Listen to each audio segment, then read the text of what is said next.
राधे राधे, जय श्री महाकाल। दोस्तों, कैसे हैं आप सभी लोग? आई होप सभी लोग बहुत अच्छे से होंगे। और आप सभी लोगों को महाशिवरात्रि पर्व की ढेरों ढेरों बधाइयाँ, बहुत बहुत शुभकामनाएं। सभी का अभिनंदन है, स्वागत है, वंदन है। आज के इस ब्लॉग में मैं कुछ ज़्यादा ड्रामेटिक हो रही हूँ आज। तो चलिए ब्लॉग को शुरू करते हैं। और मैं नहा धोकर हो गई हूँ रेडी, और बालों को थोड़ा सा सुखा लेती हूँ क्योंकि गीले बाल हमें भगवान के पास नहीं जाना चाहिए। इसके साथ ही मैंने बर्तनों को कर दिया है वॉश। ये हमारे खाने के बर्तन नहीं है, ये भगवान जी के बर्तन हैं। इनमें जो पूजा पाठ में करती हूँ वो बर्तन है ये। तो इनको वॉश करके थोड़ी देर सूखने के लिए मैंने रख दिया है। तब तक मैं साइड के साइड थोड़ी सी तैयारी और भी कर लेती हूँ। जो फूल, जो भी सामग्री, कपड़े वगैरह, जो भी चीज़ें मैंने बाहर से मंगाई हुई हैं भगवान को अर्पण करने के लिए, वो सारी चीज़ें मैं अरेंज करके रख रही हूँ, ताकि मुझे बार बार इधर से उधर घूमना ना पड़े, बार बार पूजा में से उठना ना पड़े, क्योंकि पूजा में से बार बार उठना अच्छी बात नहीं होती है। तो मैं ये सारी चीज़ें अरेंज करके रख रही हूँ। और साथ ही साथ आप लोगों से एक रिक्वेस्ट और है, अगर मेरा ब्लॉग पसंद आए तो प्लीज़ वीडियो को लाइक और शेयर करें। चैनल पर पहली बार आए हैं तो प्लीज़ सब्सक्राइब करना बिल्कुल मत भूलिएगा। और ये है हमारे लल्ला जी, इनको मैं लाड लड़ा रही हूँ। मुझे ये बहुत ही पसंद है, बहुत ही ज़्यादा पसंद है। ये सब तो आप लोग जानते ही होंगे, फिर भी मैंने एक बार सोचा आपको बता देती हूँ। चलिए अब शुरू करते हैं महाशिवरात्रि की पूजा के लिए तैयारियां। और मैंने गणेश जी को, शिव जी को और पार्वती जी को आसन देकर बिठा दिया है। इसके बाद तीनों को कराऊंगी स्नान। गणपति जी को स्नान कराने के बाद मैं करा रही हूँ माँ पार्वती को स्नान, और सबसे लास्ट में कराएंगे हम भोले बाबा को स्नान, क्योंकि उनके स्नान में अभिषेक कराऊंगी तो थोड़ा सा टाइम लगेगा, इसलिए मैंने बाकी दोनों लोगों को पहले करा दिया है। और बाकी जो फुटेज था अभिषेक का वो मैं बनाना भूल गई गलती से। मैंने सोचा कैमरा ऑन है, बट कैमरा ऑन नहीं था, तो उसके लिए I am really really sorry. और ये मैं कर रही हूँ भस्म से अभिषेक, और भस्म से अभिषेक करने के बाद वापस से मैं करा रही हूँ शिव जी को गंगा जल से स्नान। इसके बाद मैं सभी को पहनाऊंगी वस्त्र, क्योंकि वस्त्र सभी के लिए ज़रूरी होते हैं, चाहे वो भगवान हो चाहे वो इंसान हो। और सभी को, जैसे हम अपने बच्चों को तैयार करते हैं, अपने घर में बुजुर्गों को, और खुद भी तैयार होते हैं, वैसे ही हमें भगवान की सेवा करनी चाहिए, उनको भी वैसे ही तैयार करके रखना चाहिए। चलिए अब सबको वस्त्र पहनाने के बाद मैं सभी को लगा रही हूँ टीका, वंदन कर रही हूँ। और इसके बाद मैंने शिव जी को जो है रुद्राक्ष इसलिए अभी नहीं पहनाया, क्योंकि उनको पहना देती तो पूरे ढक जाते, तो मैं चंदन वंदन नहीं कर पाती। और चंदन वंदन करने के बाद मैंने उनको जनेऊ पहनाया है। उसके बाद मैंने रुद्राक्ष धारण करवाया है, बेलपत्र चढ़ाया है, बाकी की सारी चीज़ें चढ़ाने के बाद अब मैं माँ पार्वती को कर रही हूँ सुहाग अर्पण। जो भी सामान हम लोग यूज़ करते हैं सुहाग का, वो सारी चीज़ें मैं माँ पार्वती को चढ़ा रही हूँ, ताकि वो भी अपनी तरह हमारा सुहाग भी अमर कर दें। और ये मैं कर रही हूँ शिव जी पार्वती जी का गठबंधन 7 बार मौली से, जैसे हम लोग 7 फेरे लेते हैं वैसे ही 7 बार घुमाकर इसको मैंने रख दिया है, ताकि शिव जी पार्वती जी हमेशा एक दूसरे के साथ रहें, शादी के बंधन में बंधे हुए रहें। वैसे तो वो भगवान है, लेकिन फिर भी हमारा करना थोड़ा फर्ज बनता है। इसके बाद मैं दे रही हूँ पार्वती जी को सुहाग। सुहाग उनको देने के बाद फिर मैं उनसे वापस सुहाग लूँगी और प्रार्थना करूँगी कि वो मेरे पतिदेव की रक्षा करें। और ये सब करने के बाद सारे फल फ्रूट जो भी चीज़ें मैं लाई थी सब कुछ अर्पण करने के बाद बारी है आरती करने की। आरती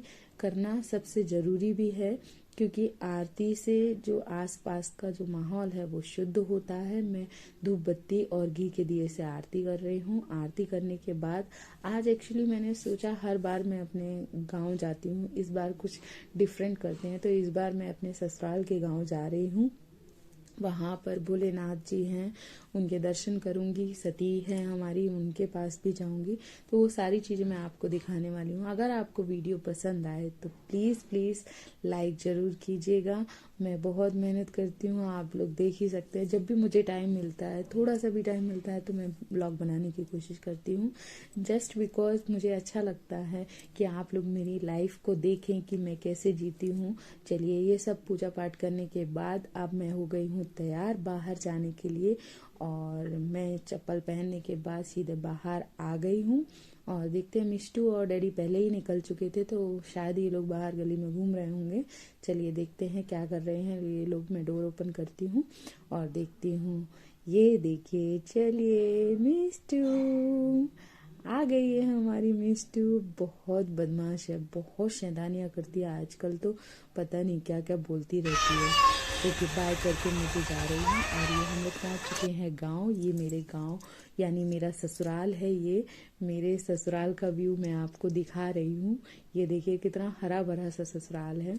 हम लोग शहर में रहते हैं ना, तो ये सब हरापन जो है, जो प्योरिटी है नेचर की, वो सभी चीज़ें हम लोग बहुत मिस करते हैं। और ये देखिए हमारे छोटे अवस्थी जी हो गए हैं गुस्सा, क्योंकि इन्होंने कुछ बोला था गोदी में लेने के लिए, बट डैडी ने लिया नहीं, तो गुस्सा हो गए हैं, सारा सामान फेंक दिया है। मैंने बोला भी उठ जाओ, बट उनका मूड है, गुस्सा हो गई तो हो गई। देखिए कैसे रूठ के बैठी हुई है।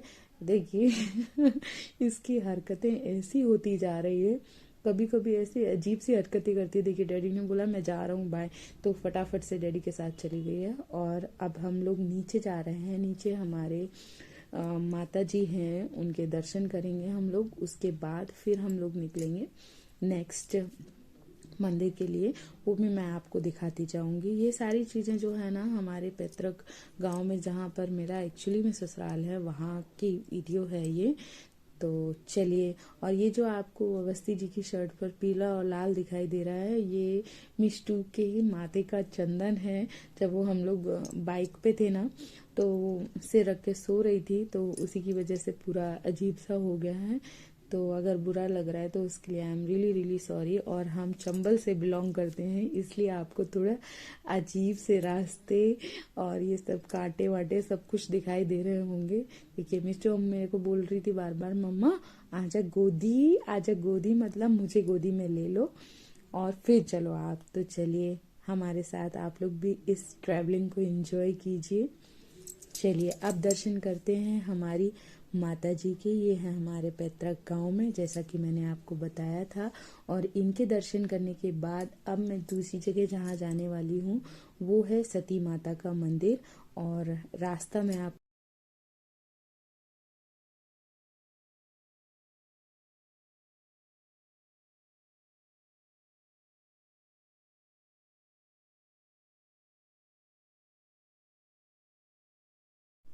तो हमारी मिष्टू और हमारी गाड़ी और हमारे अवस्थी जी तीनों लोग चलने के लिए हो गए हैं तैयार। चलिए रास्ते में चलते चलते आपसे थोड़ी सी बात और कर लेते हैं।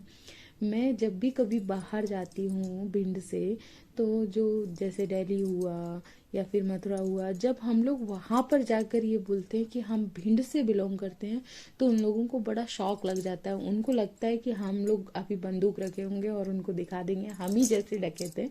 बट एक्चुअली में ऐसा नहीं है। हम लोग भी बहुत ही सिंपल लोग हैं, आप लोगों की तरह। ये जो डाकुओं वाली चीज़ें हैं, ये बहुत पुराने टाइम की बात है। अभी ऐसा कोई भी नहीं करता है। हम लोग भी आप लोगों की तरह वर्किंग लोग हैं, और जो लोग खेती करते हैं वो लोग खेती करते हैं। सभी लोग अपनी ज़िंदगी में बहुत व्यस्त है। किसी को किसी के लिए इतना टाइम नहीं है कि हम अपने पॉकेट में पिस्टल लेकर घूमेंगे और किसी को भी जो भी मिलेगा उसको गोली ही मार देंगे। ऐसा कुछ भी नहीं है। बिलीव मी, हम लोग बहुत ही सिंपल लोग हैं। और चलिए इतना प्रवचन देने के बाद हम लोग पहुंच चुके हैं मंदिर में। और मंदिर में मैं लाई हूँ सुहाग का थोड़ा सा सामान, जो मुझे मार्केट में लिया था मैंने, क्योंकि मैं घर से लाना भूल गई थी। घर पर बहुत सारा सामान रखा हुआ है, बट मैं घर से लाना भूल गई थी, तो मैंने मार्केट से खरीद कर सती माता को अर्पण करने के लिए सोचा। और सती कौन होती हैं वो तो आप सभी लोग जानते ही होंगे। जो वाइफ अपने पति के साथ ही विलीन हो जाती है, उनको सती बोलते हैं। और उनका सुहाग का सामान जो होता है, उनको दे अर्पण कर कर हम यूज़ करते हैं। तो कहते हैं हमारे सुहाग की उम्र लंबी होती है और उनका स्वास्थ्य भी ठीक रहता है। तो इसीलिए सारी चीज़ें हम उनको अर्पण करते हैं। कुछ भी चीज़ पहनने से पहले हम उनको ये अर्पण देते हैं कि लीजिए आप पहले पहनिए, ताकि आपकी जूठन हम पहन सकें, ऐसा बोल सकते हैं। तो चलिए इसके बाद हम लोग दूसरी जगह और जाने वाले हैं। वो बहुत ही अच्छी जगह पर है। हालांकि वो ये जो टेम्पल्स हैं जो मैं आपको आज दिखा रही हूँ, ये टेम्पल्स बहुत बड़े नहीं हैं। ये छोटे सी जगह पर हैं, क्योंकि ये गांव में स्थित है, इसलिए लोग यहाँ पर इतना डेवलपमेंट भी नहीं है। चलिए अब हम आ गए हैं जीवकटा शंकर जी के पास। और देखिए जैसा कि मैंने आपसे कहा था, बहुत बड़ा टेम्पल नहीं है, छोटा सा टेम्पल है। बट ये हमारा पैतृक स्थान है, इसलिए हम लोगों को आना ही चाहिए। और एक चीज़ मैं आप लोगों से और कहना चाहती हूँ कि आप लोग जहाँ से भी बिलोंग करते हैं, अपने पितरों की जो जगह है वहाँ पर ज़रूर जाना चाहिए, ताकि आपको ये पता लग सके कि हमारे परिवार ने, हमारे घर वालों ने कितना स्ट्रगल किया है, कैसे रहते थे वो लोग। वो सारी चीज़ें आपको वहाँ जानने को मिलेंगी। इसके बाद साथ ही मैं आपको दर्शन करा रही हूँ शिव जी महाराज के, पार्वती जी के और गणपति जी के, सारे उनके परिवार के दर्शन करा रही हूँ। और ये है हमारे यहाँ का चामुंडा टेम्पल, जो मैं आपको अभी दिखा रही हूँ। ये भी बहुत फेमस है। एक्चुअली यहाँ नवरात्रि के टाइम पर अच्छा खासा रश होता है और बहुत भीड़ होती है यहाँ पर।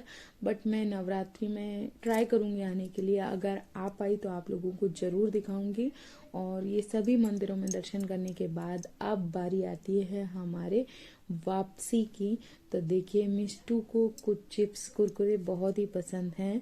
और हम लोग, ये जो एरिया है ना इस मंदिर का, बहुत बड़ा एरिया था। और ये है अटेर का किला, अगर आप लोग जानते होंगे तो। ये बहुत ही जर्जर हालत में है। अभी यहाँ पर अटेर महोत्सव हुआ था, तो यहाँ पर काफ़ी अच्छा प्रोग्राम हुआ था। और चलिए, अब बारी आती है वापसी की। तो चंबल की कुछ हसीन वादियों के साथ अगली बार मिलने का वादा करके मैं लेती हूँ आपसे विदा। मिलेंगे अगली वीडियो में। Till then, bye bye, take care, Radhe Radhe.